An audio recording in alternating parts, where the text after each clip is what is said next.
Be me a few years back. Technical sales role at a mid-tier B2B outfit.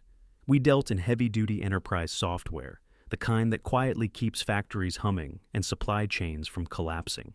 Not flashy, not headline material, but the commission checks made it worth the grind and the deals required actual brainpower. Our sales crew was lean but lethal. Just 3 of us, yet most of the company's revenue flowed through our pipeline. Then there was Ozzy, late 40s, company lifer, practically part of the furniture. He didn't just know clients. He knew their routines, their families, their habits. When a customer was ready to torch a contract worth 8 figures, Ozzy could dial in, talk for 10 minutes, and somehow turn the temperature down.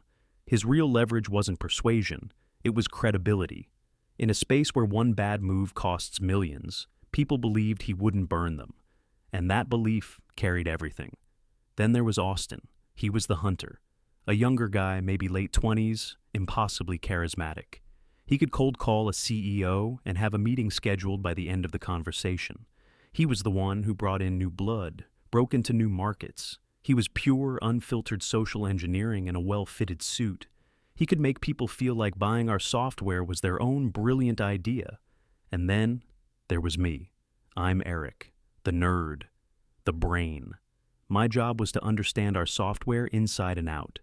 Every line of code, every potential integration, every obscure bug. When a client had a technical question, Ozzy or Austin would patch me in. When we needed to build a custom solution for a new factory, I was the one who designed the architecture. I made the complicated stuff simple. I was the bridge between the sales pitch and the reality of the code. We worked together seamlessly. Austin would find a lead, Ozzy would nurture the relationship, and I would handle the technical deep dive to prove we were the best solution. We never stepped on each other's toes. We trusted each other's expertise. The CEO was a typical numbers guy. As long as our revenue chart went up and to the right, he left us alone. He didn't understand what we did, not really. But he understood the results. Life was good. The work was demanding, but we were rewarded for our competence. It was a true meritocracy. If you performed, you got paid. If you didn't, you were gone. Simple. This perfect system was about to come crashing down. It all started when the company decided we needed to modernize our corporate culture. That was the phrase in the all-hands email. Modernize. This modernization came in the form of a new head of human resources. Her name was Cora. She was introduced at a company-wide meeting. Young, probably just out of business school, with that specific brand of unearned confidence that comes from reading a lot of textbooks, but having zero real-world experience. She got up on stage and gave a speech full of all the right buzzwords: synergy, paradigm shifts, fostering inclusivity, creating safe spaces, deconstructing legacy power structures. It was like a corporate jargon generator had come to life. Most of the company just clapped politely, happy to get back to their desks. But our team exchanged a look. There was something in the way she kept glancing over at our corner of the room, where the 3 of us sat. It wasn't a friendly look. It was the look of a biologist studying an invasive species. Her first official act was to send out a company-wide cultural assessment survey. The questions were incredibly leading. On a scale of 1 to 5, do you feel that our company's highest-earning roles are occupied by a sufficiently diverse group of individuals? Rate your level of comfort with the work hard, play hard mentality often found in commission-based departments. Do you feel that assertive negotiation tactics in our sales division create a hostile or overly competitive environment? It was obvious what this was. It wasn't a survey to gather information. It was a tool to create a narrative. She was building a case against us from day one. We all answered honestly, focusing on performance and results. But we knew it didn't matter. A few weeks later, the one-on-one meetings started. She called in everyone, department by department. When it was my turn, I went into her office. It was sterile, minimalist, with a single frame poster on the wall that just said, "Empower." She smiled, but it was a thin, predatory smile that didn't reach her eyes. The meeting wasn't about me. It was about my team. She didn't ask about my performance, my goals, or my needs as an employee. The questions were all about Ozzy and Austin. She asked if I ever felt pressured by Ozzy's old-school approach to business. She asked if Austin's aggressive style ever made me uncomfortable. She described our team's dynamic as a classic boys' club and asked if I felt I had to conform to a certain type of masculinity to fit in. I told her the truth. I told her Ozzy was the best mentor I'd ever had. I told her Austin's drive pushed us all to be better. I told her we weren't a boys' club. We were a professional team that respected each other's skills. She just nodded slowly, typing on her laptop, that same cold smile plastered on her face. It was clear she wasn't listening. She was just checking boxes. Ozzy and Austin told me they had almost identical meetings. She was trying to get one of us to crack, to give her some ammunition she could use against the others. We were a unit, though. We didn't play that game. The atmosphere in the office began to change. People from other departments who used to be friendly started acting distant. The easy conversations in the break room stopped when one of us walked in. We were being isolated, painted as the villains of the company narrative. Cora started holding mandatory sensitivity training workshops. They were always focused on themes of privilege, unconscious bias, and toxic masculinity. During one workshop, the facilitator, a consultant Cora had hired, put up a slide about dominant communication styles. It listed things like being direct, focusing on data, and results-oriented language as examples of toxic workplace behavior. It was a direct description of how our sales team operated, how any successful sales team operates. Cora made sure to make eye contact with me from across the room as that slide was being discussed. It was a power move, a deliberate message. The goal wasn't to improve the company culture. The goal was to pathologize competence, to frame our success as a moral failing. The next phase of her plan was more direct. She started analyzing our compensation. Our pay structure was simple: a low base salary and a high uncapped commission. We earned what we killed. On a good year, we made a lot of money, more than anyone else in the company, including the CEO. This was a problem for Cora, not a financial problem for the company. Our commissions were a fraction of the massive revenue we generated. It was an ideological problem. In her worldview, it was an injustice for a team of 3 men to be the highest earners. It didn't fit her narrative of equity. She prepared a presentation for the CEO. We found out about it later from a sympathetic source in the finance department. She took our total earnings, base plus commission, and presented it as our salary. She put it on a bar chart next to the fixed salaries of other employees, many of whom were women. The visual was shocking, taken out of context. It made it look like we were being grotesquely overpaid for no reason. She completely ignored the revenue side of the equation. She didn't show the chart of the millions of dollars we brought in, which was the direct source of our commissions. She framed it as a wage gap issue within the company. She told the CEO that our team was a relic of a patriarchal past. She said our high earnings were demoralizing for other employees and created a toxic culture of elitism. Her solution was simple: fire us. She claimed she could hire a new team, a diverse and modern team, for a fraction of the cost. She insisted that our client relationships were with the company, not with us as individuals. She promised that sales would remain stable, and the money saved on our inflated commissions could be reinvested in equity initiatives.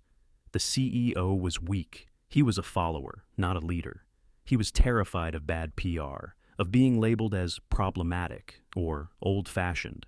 He saw Cora's presentation not as a business plan, but as a get-out-of-jail-free card for any potential cultural criticism. He bought it, hook, line, and sinker. We had no idea this was happening behind the scenes. We just knew the pressure was mounting. Then came the day. We all received a calendar invitation for a meeting in the main conference room. The title was just Business Update. The attendees were us, the CEO, and Cora. We knew immediately this was it. We walked into the conference room. The CEO was already there, sitting at the head of the table, staring at his hands. He wouldn't look at us. Cora was standing by the window, looking out at the city. She turned as we came in, and for the first time, her smile was genuine. It was a smile of pure triumph. We sat down. The air was thick with tension. The CEO cleared his throat and started talking. He mumbled some corporate nonsense about strategic realignment and entering a new phase of growth. He couldn't even say the words. He kept stumbling, looking to Cora for help. She finally stepped in, cutting him off. She stood in front of us, hands clasped, like a judge about to deliver a verdict. She told us that the company was moving in a new direction, a direction that valued collaboration over competition and equity over individual achievement. She said that as part of this new direction, our roles were being eliminated, effective immediately. There was a moment of stunned silence. Ozzy spoke first. He wasn't angry. He was just disappointed. He looked past Cora, directly at the CEO. He started talking about our clients. He mentioned the Henderson account, a 20-year relationship that he'd personally saved from collapsing just a month prior. He mentioned the new manufacturing giant Austin had just signed, a deal that would be the company's biggest ever. He talked about the custom software build I was in the middle of designing for our largest client. He asked the CEO, who is going to handle that? These people don't just buy software, they buy a partnership. They buy us. The CEO just shrank in his chair. Cora stepped forward again. Her voice was cold as ice. The company is confident that our clients will appreciate our new commitment to diversity and modern values, she said. No single employee is irreplaceable. That was the line, the sheer arrogance and ignorance of it. Austin just laughed, a short, bitter laugh. You have no idea what you're doing, he said. Cora's face hardened. You'll be provided with standard severance packages. Your personal belongings will be packed and couriered to you. Your network access has already been revoked. Security will escort you from the building. And that was it. After years of record-breaking performance, of building this company's revenue stream from the ground up, we were being thrown out like trash. Not for failing, but for succeeding too much. For being the wrong gender in the wrong role at the wrong time, according to the wrong person's ideology. We didn't say another word. We stood up and walked out. As we were being escorted out by a security guard who looked genuinely embarrassed, we passed the sales floor. Through the glass walls, we could see Cora addressing the rest of the company. She was animated, smiling, probably announcing her great victory over the patriarchy that had been holding the company back. We walked out of that building for the last time, into the afternoon sun. We didn't talk for a few minutes. We just stood on the sidewalk, the noise of the city buzzing around us. Finally, Ozzy clapped us both on the shoulder. Well, boys, he said, a grim smile on his face, I think it's time for a beer. We found a quiet bar a few blocks away. We sat there, nursing our drinks, the reality of the situation slowly sinking in. It wasn't just about losing a job, it was the injustice of it all, the feeling of being betrayed by a company we had given so much to. We weren't angry, not really. We were past that. It was a strange sense of disillusionment, the realization that competence, loyalty, and results didn't matter anymore. All that mattered were optics and ideology. We started making calls, to recruiters, to contacts at other companies. Our reputations were solid. We knew we would land on our feet. The question was, would the company we just left do the same? Ozzy was certain it wouldn't.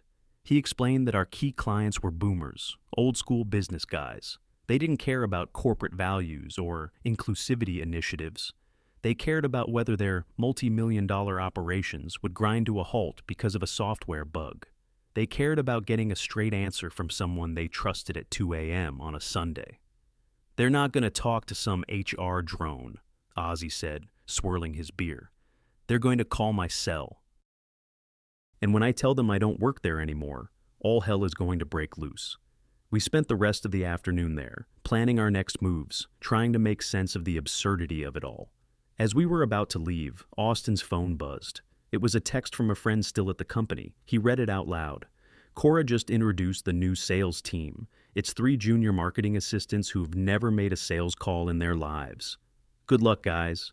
We looked at each other, and for the first time that day, we all started to laugh. It was the laugh of men who knew they were watching someone confidently light the fuse on a bomb they were sitting on. We had no idea how fast it was about to explode. The next morning felt strange. Waking up without the immediate pressure of a dozen client issues was liberating, but also unsettling. It was the first weekday in years I didn't have a job. I made some coffee and sat on my balcony, figuring I'd spend the day updating my resume and browsing job boards. Around 9:15 a.m., my phone buzzed. It was a group chat Ozzy had just created for the 3 of us. The first message was from Ozzy. And so it begins. Attached was a screenshot of his call log. He had already had 3 missed calls from a number I recognized instantly. It belonged to the main office of Henderson Manufacturing, our oldest and most demanding client. A minute later, Austin chimed in. Getting text from the new lead at AeroCorp, asking why my calendar invite for the final pitch was just canceled by someone named Jessica. It was starting even faster than we'd thought. We decided to meet at Ozzy's house. It felt like we needed a war room. I got there around 10:30. Ozzy was in his home office, his personal cell phone on speaker. The voice coming out of it was panicked and angry. It was Mr. Henderson himself, the CEO. Ozzy was calm, listening patiently as Henderson ranted. Apparently, one of their main production lines had gone down overnight due to a software glitch. It was a rare but critical bug I was already working on a patch for. Henderson had followed standard procedure and called their dedicated support line, but no one could help him. He demanded to speak to me, Eric, and was told I no longer worked there. "What do you mean you don't work there, Ozzy?" Henderson was yelling. "You've been my guy for 20 years. I don't have a contract with your company, I have a contract with you." That was it. The single sentence that Cora and the CEO had failed to understand. The business wasn't about software licenses. It was about trust. Ozzy let him vent for another minute, then spoke in that impossibly soothing tone of his. He explained, without any malice, that the company was undergoing a management change and that our positions had been eliminated. He didn't badmouth anyone. He was a professional to the end. There was a long silence on the other end of the line. "So, let me get this straight," Henderson said, his voice dangerously low. "The 3 people who actually know how my multi-million-dollar facility runs have all been fired? And they've been replaced by who, exactly?" Ozzy just said, "You'd have to ask their new head of HR about that." "Unbelievable," Henderson muttered. "I'm pulling the contract. My lawyers will be in touch." Ozzy calmly wished him the best and ended the call. He looked at me and Austin. "That's one," he said. "Probably $12 million a year in recurring revenue, gone." The calls kept coming all day. We sat there as Ozzy's phone became the company's unofficial and entirely unanswered crisis hotline. A client from Canada called because they couldn't get a new installation to authenticate with their servers. That was my territory. I knew their setup by heart. A logistics company in Texas called because a recent update was causing reporting errors, and they were about to face massive fines. Austin had closed that deal. With every call, Ozzy gave the same calm, professional speech, and with every call, we could hear the sound of another multi-million-dollar deal turning to dust. Meanwhile, we were getting updates from our inside source, a guy in accounting who was enjoying the chaos. He was texting Austin a running commentary. 11 a.m. The new sales team is trying to read your technical manuals. They look like they're trying to decipher ancient hieroglyphs. 12:30 p.m. Cora just held a pep talk. Told them the client pushback is a manifestation of systemic bias and to stay strong in their convictions. 1:45 p.m. One of the new girls, Jessica, just took a call from the Henderson account. I could hear him screaming from across the room. She started crying and hung up. The image was just too perfect. This new age corporate warrior who thought business was about buzzwords and feelings, being confronted by the raw, unfiltered reality of a pissed-off client losing thousands of dollars a minute. The real comedy began around 2 p.m. Our source sent another text. "You are not going to believe this. Cora is getting on the phones herself. She's going to personally handle the client relationships." This was the moment we were waiting for. Austin put his feet up on Ozzy's coffee table. "Oh, please, please let there be a recording of this." We didn't get a recording, but we got the next best thing. Around 2:30, Ozzy's phone rang again. It was a number he didn't recognize, but it had a Chicago area code. He picked it up. It was a guy named Frank, the head of operations at a steel plant we'd signed 6 months prior. He was a no-nonsense old-school factory boss, and he was absolutely livid. He said he'd just been on the phone with some lady from HR who had no idea what she was talking about. He recounted the conversation for us. He'd called to report a critical data sync issue. Instead of getting help, he got Cora. She had apparently introduced herself as the Director of People and Culture and had assured him that she was empowered to facilitate a solution-oriented dialogue. Frank had just asked her, "Can you fix the damn software or not?" According to Frank, Cora had then tried to lecture him about his aggressive tone and how the company was building a culture of respectful communication. He'd asked her a simple technical question about database permissions. She had responded by asking him if he felt his frustration was rooted in the challenge of adapting to a female-led operational paradigm. Frank had lost it. "I told her I don't care if she's a man, a woman, or a goddamn Martian," Frank told Ozzy. "I care that my furnaces are about to shut down because her company's software is a piece of crap." Then she had the nerve to tell me to check my privilege. "I run a steel mill in Gary, Indiana. What privilege is she talking about?" He was so angry he was practically spitting through the phone. He ended the call by telling Ozzy he was invoking the breach of contract clause for failure to provide adequate support, and was switching to our biggest competitor that afternoon. When Ozzy hung up, the three of us were silent for a moment. It was a masterpiece of incompetence, a perfect storm of ideological nonsense crashing against the rocks of the real world. Cora wasn't just failing to solve problems. She was actively pouring gasoline on the fire with her sanctimonious, condescending jargon. The final update from our source came in just before 4 p.m. CEO just came out of his office. He looks like he's seen a ghost. The revenue dashboard is blinking red like a Christmas tree. He walked over to Cora's desk and just screamed, "Fix it!" She started talking about long-term cultural gains, and he screamed, "I'm going to have long-term unemployment if you don't fix this now." The power dynamic had shifted. The fear of being unwoke was gone, replaced by the primal terror of a man watching his career evaporate in real time. We decided to call it a day. We'd seen enough. We went out for a steak dinner to celebrate our first day of freedom. We talked about starting our own consulting firm. We had the client list, the expertise, and the reputation. We could probably rebuild our old portfolio in 6 months. The next morning, I slept in.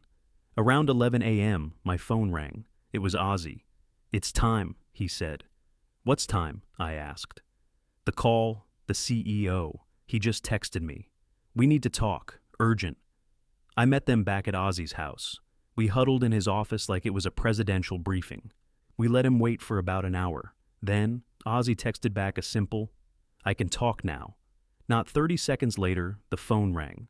Ozzy put it on speaker. The voice on the other end was unrecognizable. It was the CEO, but all the bluster and confidence were gone. He sounded like a man who had been awake for 48 hours straight, living on coffee and pure panic. He started with a pathetic, rambling apology. He talked about making a terrible mistake and being misled by a new corporate philosophy. He never mentioned Cora by name, but it was obvious. He said the company was in a state of emergency. They'd had over a dozen major clients either pull their contracts or threaten to do so. The financial loss was already in the 8 figures. The board of directors was calling for his head. Then came the groveling. "I need you back," he pleaded. "All 3 of you. Name your price. Anything. I'll give you anything." Ozzy let the silence hang in the air for a good 10 seconds. It felt like an eternity. Then he said, in a perfectly level, professional tone, "We will need some time to consider this. We will prepare a proposal and get back to you by the end of the day." The CEO started to protest, saying they didn't have until the end of the day. Ozzy cut him off. "This is a negotiation for the future of your company. We're not going to rush it. You'll hear from us." And he hung up. We spent the next 2 hours crafting our terms. This wasn't about revenge. It was about justice. It was about setting things right in a way that could never be undone. Our list of demands was short, simple, and non-negotiable. First, the financials. We didn't ask for a raise. We demanded new titles. We would be co-directors of a newly formed strategic accounts division. Our compensation would be a significantly higher base salary, plus an even larger commission percentage. And most importantly, we wanted 3-year ironclad contracts. It would be prohibitively expensive to fire us, no matter who the next HR director was. Second, the apology. The CEO would have to send out a company-wide email, written by us, admitting that the decision to terminate our employment was a catastrophic error in judgment based on flawed and ideologically motivated advice. He had to acknowledge that our success was due to merit and expertise, and that the company's attempt to replace us had resulted in immediate and severe financial and reputational damage. It was pure, unadulterated humiliation, and it had to be public. Third, the main event. Cora. She was to be terminated, effective immediately, for cause citing gross incompetence and actions leading to significant financial loss. And the three of us were to be present in the room when it happened. Those were the terms. All or nothing. Ozzy called the CEO back in the late afternoon. He didn't present it as a list of demands. He presented it as a solution to the crisis. He read the terms one by one in a calm, dispassionate voice. We could hear the CEO breathing on the other end. He was silent for a long time. We knew he was weighing his career against his pride. His career won. "Agreed," he whispered, "to all of it. Just, please, come in tomorrow morning." 9 a.m. The next morning, we walked back into that building. It was a completely different experience. The security guard who had escorted us out now held the door open for us, a look of awe on his face. As we walked through the office, people stopped what they were doing and stared. The whispers followed us. We weren't the pariahs anymore. We were the guys who had brought the company to its knees and were now coming back to save it. The power shift was palpable. We went straight to the conference room. The CEO was already there, looking 10 years older. He had copies of our new contracts on the table. We read them carefully. Everything was there, exactly as we had demanded. We signed. "Now, for the final piece of business," Ozzy said, sliding the contracts back to the CEO. The CEO picked up his desk phone and pressed a button. "Could you send Cora to the main conference room, please?" A minute later, she walked in. She was smiling, that same smug, self-satisfied smile.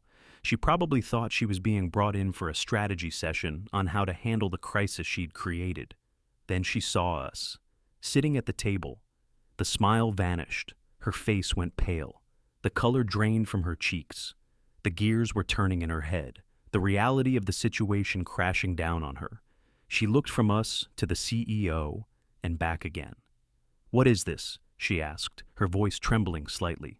The CEO, for the first time, looked her directly in the eye. His face was a mask of cold fury. All his fear and weakness had been burned away, replaced by the anger of a man who had almost lost everything. "Cora," he began, his voice flat and devoid of emotion, "we are terminating your employment with this company, effective immediately." She just stared at him, speechless. He continued, picking up a piece of paper. "Your tenure has been characterized by a catastrophic failure to understand our business operations. Your ideologically driven personnel decisions have directly resulted in the loss of multiple key accounts, causing immediate and ongoing financial damages in the tens of millions of dollars. You have proven yourself to be grossly incompetent in your role." She found her voice. It came out as a squeak at first, then rose to a shriek. "You can't do this," she screamed. "This is retaliation. This is misogyny. I'll sue you. I'll sue all of you." Ozzy, Austin, and I didn't say a word. We just sat there and watched. The CEO wasn't fazed. "Our legal department is fully prepared for that possibility," he said calmly. "They have compiled a comprehensive file documenting the precise timeline of your actions and the corresponding financial losses. We are confident in our position." He gestured to the door, where 2 security guards had quietly appeared. "You will be escorted from the building. Any personal items will be shipped to you. Do not attempt to contact any of our employees or clients." She stood there, frozen, her face a mess of rage and disbelief. Her entire worldview, where she was the hero and we were the villains, had been shattered in an instant. She had been so sure she was on the right side of history. But history, it turned out, was written by the people who could actually do the job. She opened her mouth to scream again, but one of the guards took a step forward and she seemed to shrink. The fight went out of her. She was just a scared, defeated person who had flown too close to the sun on wings made of buzzwords. They walked her out of the room. Her final act at the company was to be frog-marched past the entire office she had tried and failed to remake in her own image. It was a humiliating, public spectacle. It was justice. When she was gone, the CEO slumped in his chair. He looked at us. "The company-wide email will go out in 5 minutes," he said quietly. "Your new offices are being prepared. Please, go save my company." We stood up and walked out of the conference room. We didn't look back. We walked back onto the sales floor. Our old desks were waiting. The pathetic, wilted plants of the new team had already been cleared away. We sat down. The phones were ringing. Ozzy picked up his headset. I could hear his side of the conversation. "Yes, Mr. Henderson, I'm back. No, I understand your frustration. Of course. Give me 1 hour and my technical director will have a patch deployed for you." He looked at me and winked. I logged into the system. It felt like coming home. I pulled up the code for the Henderson bug. Across from me, Austin was already on a call, his voice full of that old, familiar charisma, laughing with someone on the other end. The chaos was over. Order was being restored. The machine was running again.